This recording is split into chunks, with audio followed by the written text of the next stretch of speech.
ज्योतिबा फूले का जन्म 11 अप्रैल 1827 को पुणे में हुआ था।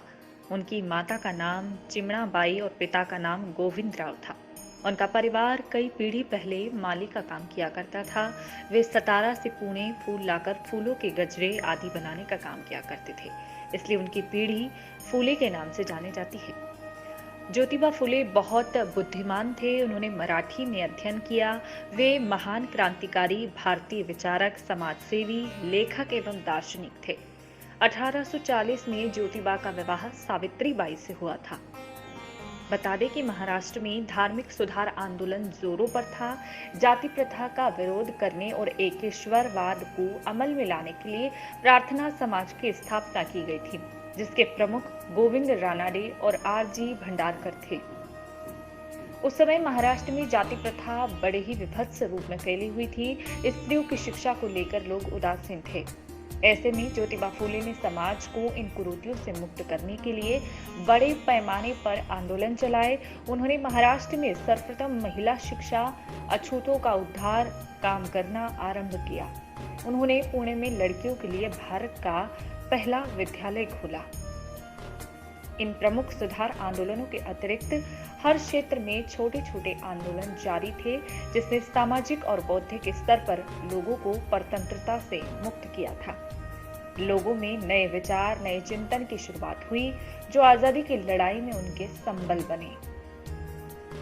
इस महान समाज सेवी ने अछूतों के उद्धार के लिए सत्य शोधक समाज स्थापित किया था।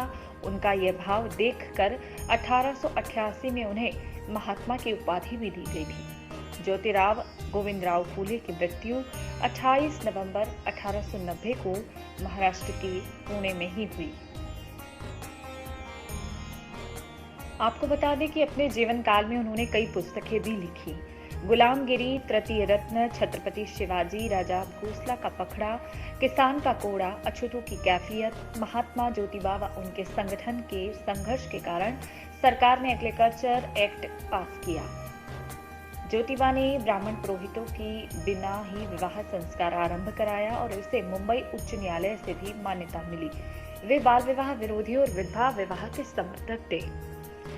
उनके पहले स्कूल में लड़कियों को पढ़ाने के लिए जब कोई योग्य अध्यापिका नहीं मिली, तो इस काम के लिए उन्होंने अपनी सावित्री फुले को यानी कि अपनी पत्नी को इस योग्य बनाया।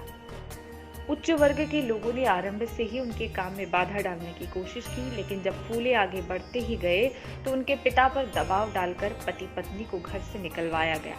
इससे कुछ समय के लिए उनका काम रुका, लेकिन शीघ्र ही उन्होंने एक के बाद एक बालिकाओं के 3 स्कूल खोल दिए।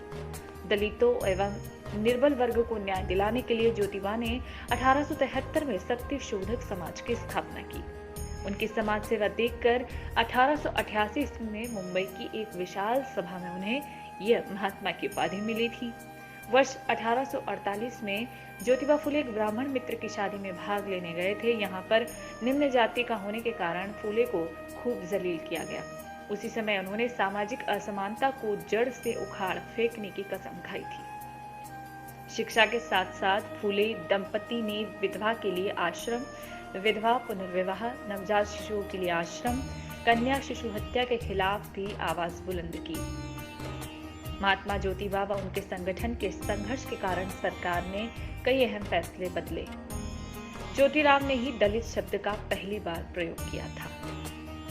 तो सदी के ऐसे महानायक को सिटीजन वॉइस की ओर से शत शत प्रणाम। आशा करते हैं कि आपको ये कार्यक्रम पसंद आता होगा।